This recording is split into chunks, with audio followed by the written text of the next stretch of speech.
सूर्याय नमः। प्रिय भक्तों, सनातन कथा संग्रह चैनल में आप सभी का स्वागत है। सनातन धर्म से जुड़ी हुई व्रत त्योहार कथा कहानी का वर्णन हम अपने इस चैनल पर प्रस्तुत करते हैं। तब प्रिय भक्तों, आज रविवार के दिन चलिए सुनते हैं सूर्य भगवान की व्रत कथा।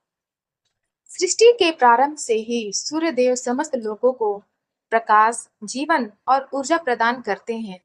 उनके तेज से ही पृथ्वी पर जीव जंतु, वनस्पतियां और मानव जीवन संभव है।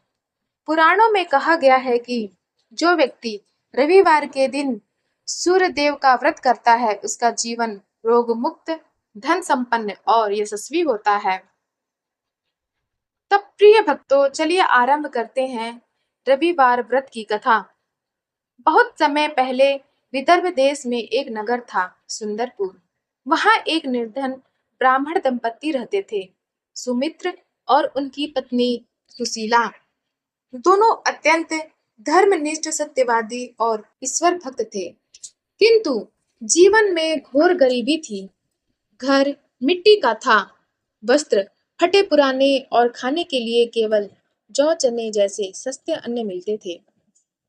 सुमित्र दिन भर मंदिर में पूजा पाठ करके और यजमानों के यहाँ संध्या दीप जलाकर जो मिलता उसी से घर चलाता।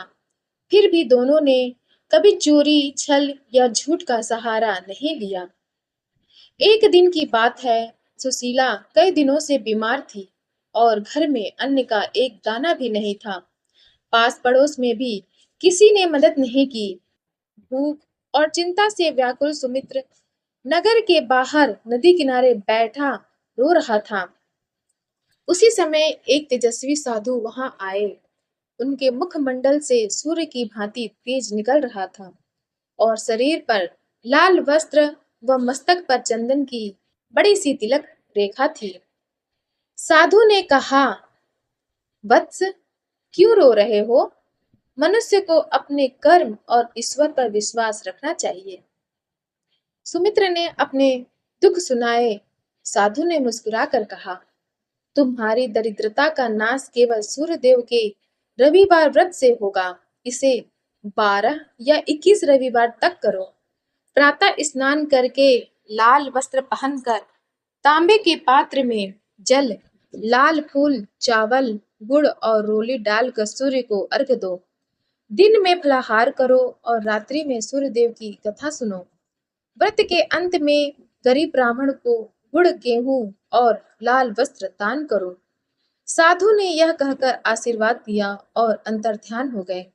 सुमित्र ने मन ही मन समझ लिया कि ये स्वयं सूर्य देव ही थे। अगले रविवार सुमित्र ने संकल्प लेकर व्रत आरंभ किया। उस दिन उसने अपनी पत्नी की बीमारी की परवाह किए बिना खुद अपने हाथ से पूजा की।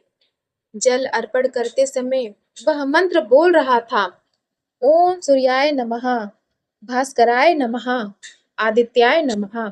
कथा सुनकर उसने गरीब को गुड़ और गेहूं दान किया। व्रत के तीसरे सप्ताह नगर के राजा को महल के मुख्य कोषाध्यक्ष की तलाश थी, क्योंकि पुराना कोषाध्यक्ष अचानक बीमार हो गया था। राजा को स्वप्न में सूर्यदेव ने आदेश दिया, सुंदरपुर में सुमित्र नाम का ब्राह्मण है, उसे कोष की देख रेख सौंपो। अगले दिन सैनिक सुमित्र को बुला लाए। राजा ने उसे कोषाध्यक्ष नियुक्त कर दिया और वेतन व सम्मान भी दिया। अब घर में धन और सुख आना शुरू हो गया। पर सुमित्र ने घमंड नहीं किया और व्रत को पहले की तरह करता रहा। कुछ महीनों बाद सुशीला का स्वास्थ्य बेहतर हो गया। उसने भी व्रत में भाग लेना शुरू किया। लेकिन एक बार रविवार को उसकी सहेली ने घर बुलाकर मांस और मदिरा से भव्य भोज रखा। सुशीला को लालच आ गया और उसने व्रत तोड़ दिया। उसी दिन रात में उसके स्वप्न में एक तेजस्वी पुरुष प्रकट हुए। तुमने नियम तोड़ा है, इसका दंड तुम्हें मिलेगा। अगले दिन से उसके शरीर में भयानक चकत्ते निकल आए और घर में कलह शुरू हो गई। सुमित्र ने पत्नी को समझाया और उसने पुनः व्रत शुरू किया। 21 रविवार पूरे होने पर उन्होंने गरीब ब्राह्मण को लाल वस्त्र, गुड़, गेहूं और तांबे का पात्र दान किया। व्रत पूर्ण होते ही सुशीला का रोग समाप्त हो गया। घर में अन्न धान्य का भंडार भर गया और उनका जीवन सुखमय हो गया।